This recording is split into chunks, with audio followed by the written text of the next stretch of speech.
نحمده ونصلي ونسلم على رسوله الكريم أما بعد فأعوذ بالله من الشيطان الرجيم بسم الله الرحمن الرحيم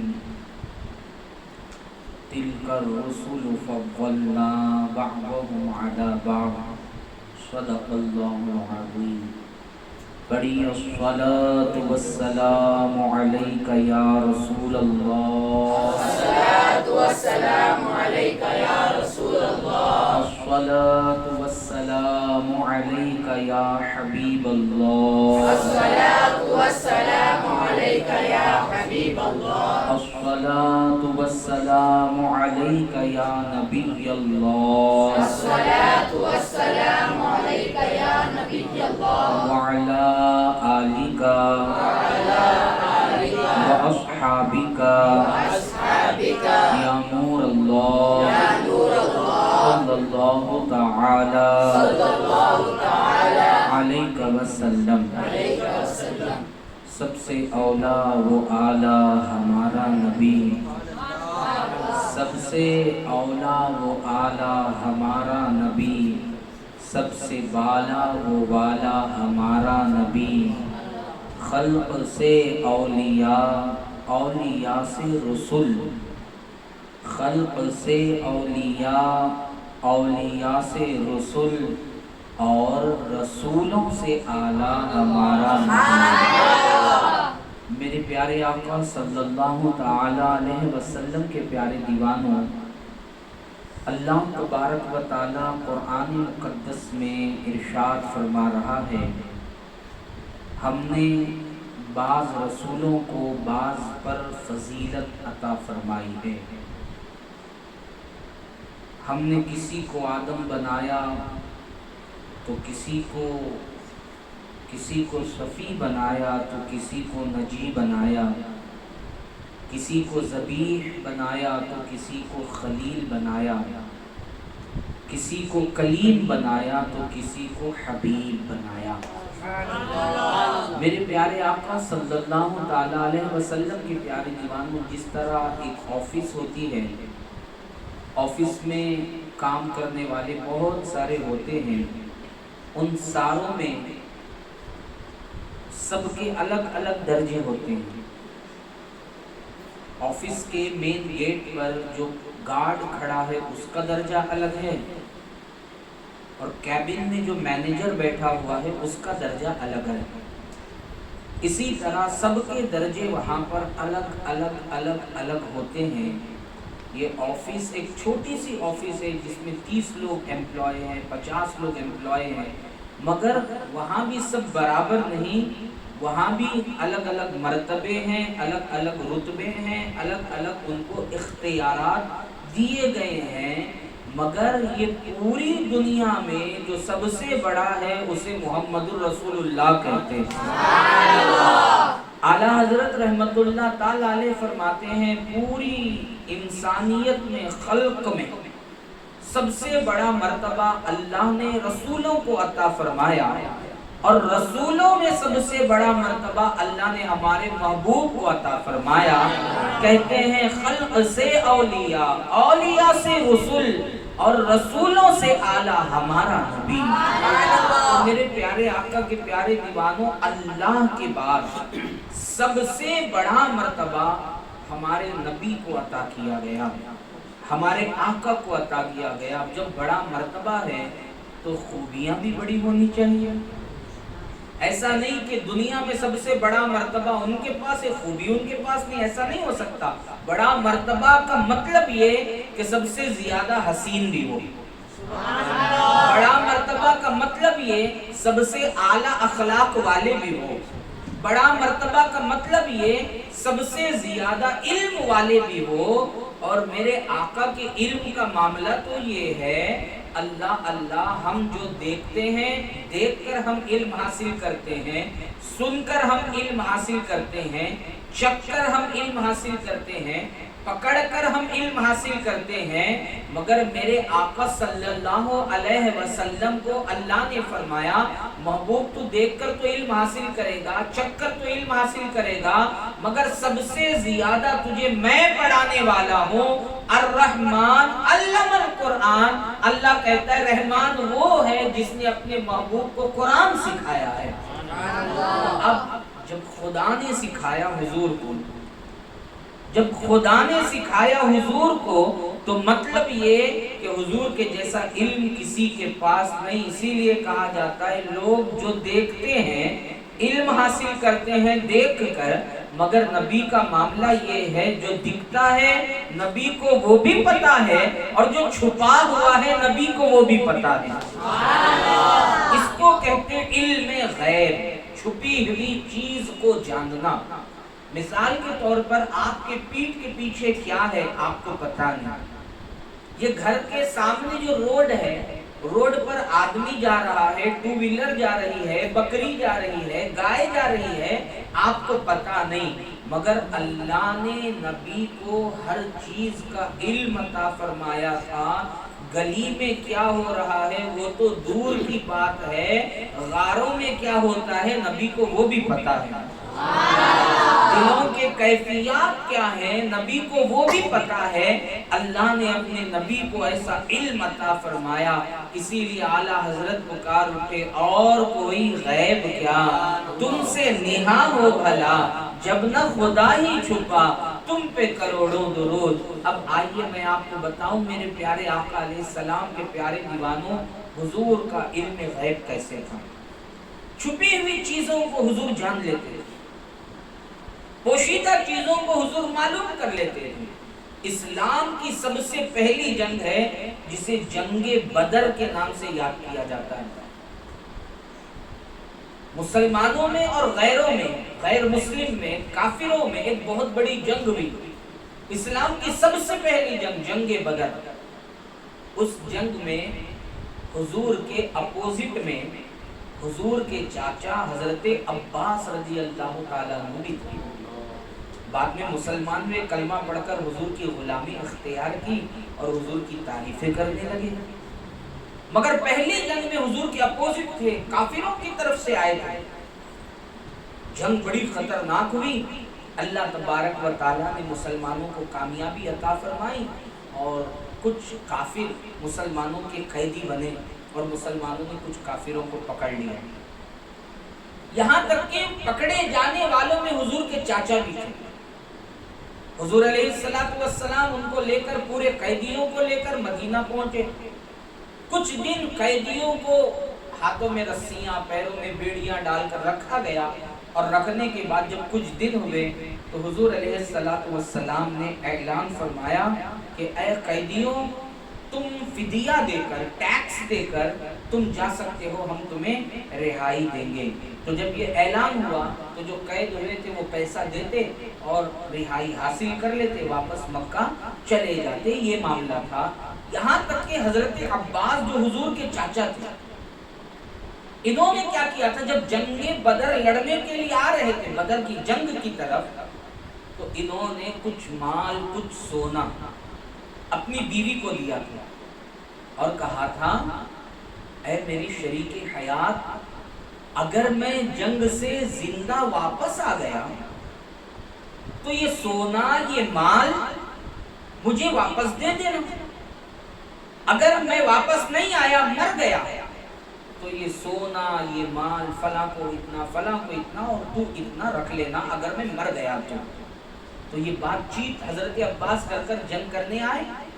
جنگ ہوئی، عباس قیدی بنے، حضور کے پاس مدینہ آئے، حضور نے اعلان کیا پیسے دے کر جا سکتے ہو، فدیہ دے کر دو، تمہیں چھوڑ دیا جائے گا۔ بہت سارے قیدیوں کو چھوڑ دیا گیا۔ حضور نے فرمایا چچا سے عباس آپ بھی فدیہ دو اور واپس مکہ چلے جاؤ۔ تو حضرت عباس نے کہا بھتیجے میرے پاس کوئی مال نہیں ہے، حالانکہ آنے سے پہلے اپنی بیوی کے پاس مال رکھ کر آئے، سونا پیسہ رکھ کر آئے، مگر اب کہتے ہیں بھتیجے میرے پاس کچھ مال نہیں ہے، کچھ پیسہ نہیں ہے۔ تو حضور علیہ السلام اب دیکھیے بیوقوف اسے بنایا جائے جس کو پیچھے کچھ ہو رہا ہے معلوم نہ ہو، مگر میرے آقا جب دل کی دھڑکن جانتے ہیں تو عباس کا مال حضور سے کیسے چھپا ہوگا؟ کہا بھتیجے میرے پاس کوئی مال نہیں ہے، کوئی پیسہ نہیں ہے، اسی لیے میں قیدی ہوں۔ مطلب یہ تھا اشارے اشارے میں کہہ رہے تھے تو میرا بھتیجا ہے، بغیر پیسوں کے بغیر فدیے کے مجھے آزاد کر دے، میرے پاس پیسہ نہیں ہے۔ تو حضور نے فرمایا چچا عباس اس مال کا آپ کے بارے میں کیا کہنا ہے جو جنگ میں آنے سے پہلے بیوی کو دے کر آئے تھے؟ بولو نا زور سے، اس مال کے بارے میں کیا کہنا ہے جو جنگ میں آنے سے پہلے بیوی میری چچی کو دے کر آئے تھے؟ اللہ اکبر! حضرت عباس دنگ رہ گئے، چونک گئے، پریشان ہو گئے۔ یہ بات تو میرے بیوی کے بیچ میں تھی، تیسرے کسی کو پتا نہیں تھی، یہ بات مکے میں ہو رہی ہے اور محمد مدینے میں ہے۔ کہنے لگے جو مکے کی بات مدینے میں رہ کر جان لے وہ جھوٹا نہیں ہو سکتا۔ بھتیجے محمد مجھے کلمہ پڑھا اور مسلمان بنا دے۔ تو حضور نے انہیں کلمہ پڑھایا اور کلمہ پڑھانے کے بعد وہ مسلمان ہوئے، اور اب مسلمان ہوئے اللہ اکبر انتقال تک حضور کے ساتھ رہے، حضور کے ساتھ چلتے، حضور کے ساتھ اٹھتے، حضور کے ساتھ بیٹھا کرتے اور حضور کے نام پر اپنی جو ہے جان فدا کیا کرتے تھے۔ تو اب آپ دیکھیے آج کے زمانے میں کچھ لوگ ہیں جنہیں تبلیغی جماعت والے کہا جاتا ہے، اہل حدیث کہا جاتا ہے، جماعت اسلامی کہا جاتا ہے۔ آپ کبھی ان کے مولانا سے جا کر پوچھئے، کسی سنی مولانا سے لوگوں کو بڑی تکلیف ہوتی ہے، کیا بات آپ فلاں مسجد والے مولانا کو سلام نہیں کرتے؟ کیا بات آپ ان سے کیوں ہاتھ نہیں ملاتے، مصافحہ نہیں کرتے؟ اندر کی بات کیا ہے میں آپ کو بتاؤں۔ آپ تبلیغی جماعت کا کوئی مسجد کا امام ہو، اہل خبیث کوئی ہو یا پھر جماعت اسلامی ہو، آپ اس سے جا کر صرف ایک سوال کیجئے، وہ سوال یہ کہ مولانا ذرا یہ بتائیے کیا چھپی ہوئی چیز کا علم یعنی علم غیب، لوگ کہتے ہیں کہ نبی کو بھی علم غیب تھا، کیا یہ بات صحیح ہے؟ نبی چھپی ہوئی چیزوں کو بھی جانتے تھے، پیچھے کیا ہو رہا جانتے تھے، آسمان پر کیا ہو رہا جانتے تھے، جنت میں کیا ہو رہا جانتے تھے، قبر میں کیا ہو رہا ہے جانتے ہیں۔ مولانا ایسا بولنا صحیح ہے؟ آپ سوال کیجئے، جواب آتا استغفر اللہ، نہیں جی ایسا نہیں بولنا، چھپی ہوئی چیز کو صرف اللہ جانتا، اللہ کے علاوہ کوئی بھی نہیں جانتا۔ تو نبی جانتے تھے، بولے تو اللہ کے برابر کرے جیسا، اور اللہ کے برابر کرے تو شرک۔ اب آپ دیکھیے آج کے زمانے کا جو مولانا ہے، آج کے زمانے کا مولانا 8 سال بخاری پڑھنے والا، مسلم پڑھنے والا، ابو داؤد پڑھنے والا، سیاہ ستہ پڑھنے والا، فقہ پڑھنے والا، تفسیر پڑھنے والا، قرآن پڑھنے والا، ترجمہ پڑھنے والا، آج کا عالم یہ کہہ رہا ہے نہیں اللہ کے علاوہ کسی کو چھپی ہوئی چیز کا علم نہیں ہے، مگر یہ عالم صاحب یہ کہہ رہے ہیں مگر اس زمانے کا کافر علم غیب دیکھ کر مومن ہو رہا ہے۔ حضرت عباس جو مسلمان ہوئے، حضور کتنی بار نہیں سمجھائے ہوں گے عباس چچا مسلمان ہو جاؤ مسلمان، کتنی بار نہیں سمجھائے ہوں گے، مگر حضرت عباس نہیں ہوئے۔ کب ہوئے؟ جب حضور چھپی ہوئی چیز جو ان کے بیوی کے بیچ میں جو بات تھی وہ بتا دیے تو وہ کیا ہو گئے؟ مسلمان ہو گئے۔ پتہ کیا چلا؟ آج کے زمانے کے امام کا ایسا عقیدہ ہے کہ کچھ نہیں جانتے، اور اس زمانے کے کافر کا یہ عقیدہ ہے کہ حضور سب کچھ جانتے ہیں، اسی لیے ان کا کلمہ پڑھ کر ایمان لایا گیا، اسلام قبول کیا گیا۔ تو یہ ہمارے نبی کی شان ہے۔ آپ یہ بات اپنے دل میں بٹھا لیجئے، حضور کو ہر چیز پتہ ہے، ہر چیز معلوم ہے، کوئی چیز ہمارے نبی سے چھپی ہوئی نہیں۔ یہاں تک کہ اب ہم جو شفیع بھائی کے گھر میں بیٹھ کر حضور کی نعت پڑھ رہے ہیں، حضور کو یہ بھی پتہ ہے۔ اگر ہم اخلاص سے پڑھیں، ہاں مائک کی طرف توجہ نہیں، کیمرے کی طرف توجہ نہیں، کسی اور چیز کی طرف توجہ نہیں. ہماری زندگی کا مقصد، ہمارے نعت پڑھنے کا مقصد یہ کہ میرے آقا خوش ہو جائیں. اگر یہ نیت سے ہم پڑھ رہے ہیں تو یقین جانیے ہم یہاں سے پڑھ رہے ہیں، وہ وہاں سے سن رہے ہیں. ہم یہاں سے پڑھ رہے ہیں، وہ وہاں سے دیکھ رہے ہیں. ہم یہاں سے پڑھ رہے ہیں، ہمارا پڑھنا سن کر وہ وہاں سے مسکرا رہے ہیں کہ دیکھو میرا غلام کس طرح میری تعریف کر رہا ہے. اس لیے کہ جب حسان کی نعت سن کر حضور خوشی کا اظہار کر سکتے ہیں تو غلام حسان کی نعت سن کر بھی حضور خوشی کا اظہار کر سکتے ہیں. حسان کو نعت سن کر حضور دعا دے سکتے ہیں تو غلام حسان کی نعت کے بعد بھی مصطفیٰ اپنے غلاموں کو دعاؤں سے نوازتے نظر آتے ہیں. اور پھر سنیں دعا تو بڑی دور کی بات ہے. لوگ کہتے ہیں قبر بڑی سخت چیز ہے، بڑا خطرناک اندھیرا ہے، عذابات کی جگہ، وحشت کی جگہ، تکلیف کی جگہ. قبر سے زیادہ قیامت، وہ بھی وحشت کی جگہ، دردناک جگہ، تکلیفوں والی جگہ. کوئی شک نہیں، بالکل صحیح. قبر اندھیرا گڑھا، قبر وحشت کی جگہ، قبر جو ہے عذاب کے آنے کی جگہ. قیامت کے بارے میں بھی کوئی شک نہیں، مگر اللہ قبر میں بھی حضور دیکھ کر ہمیں مسکرا دیے اور قیامت میں بھی حضور دیکھ کر مسکرا دیے تو قبر کی تکلیف راحت میں بدل جائے گی، قیامت میں مصطفیٰ کے صدقے شفاعت عطا کی جائے گی. تو میرے پیارے آقا کے پیارے دیوانوں، کوئی چیز ایسی نہیں ہے. قرآن نے ایک دم واضح فیصلہ کر دیا، وَعَلَّمَكَ مَا لَمْ تَكُنْ تَعْلَمْ. محبوب جو آپ کو نہیں معلوم تھا اللہ نے سب کچھ سکھا دیا. جو نہیں معلوم تھا اللہ نے سب کچھ سکھا دیا. اللہ کہتے ہیں میں نے سب کچھ سکھایا، اور مولانا کہتے ہیں نہیں وہ نہیں معلوم تھا. علوم خمسہ کے بارے میں نہیں معلوم تھا. بارش کب ہوتی نہیں معلوم تھا. پیٹ میں لڑکا ہے لڑکی ہے نہیں معلوم تھا. کون کب مرے گا کہاں مرے گا نہیں معلوم تھا. ارے حولے نبی تو دور کی بات ہے، آج موبائل میں نیوز کھول کر دیکھو، نیوز میں بول رہا 3 دن کے بعد بارش ہوتی. مشینیں بتا دی رہی لڑکی ہے لڑکا ہے. ڈاکٹر صاحب بول رہے نہیں جی میٹر بہت سیریس ہے، زیادہ سے زیادہ 4 دن جیتے رہو. اب ذرا سوچ میرے بھائی، جب ڈاکٹر بتا رہا، مشین بتا رہی، انٹرنیٹ کو کوٹ پوائنٹ پہلے کو ٹھہر کو ان بتا رہا، تو ہمارے آقا کی شان کیا ہوگی؟ مشین بنانے والا انسان، وہ جو نیوز میں جو بول رہا ان بھی انسان، ڈاکٹر بھی انسان، موسم جو بتا رہا ان بھی کون سی تو بک میں پڑھا ہوں گا، علم حاصل کریا ہوں گا. ڈاکٹر بھی کتاب پڑھ کر ڈاکٹر بنیا، مشین بنانے والا بھی کتاب پڑھ کر مشین بنایا.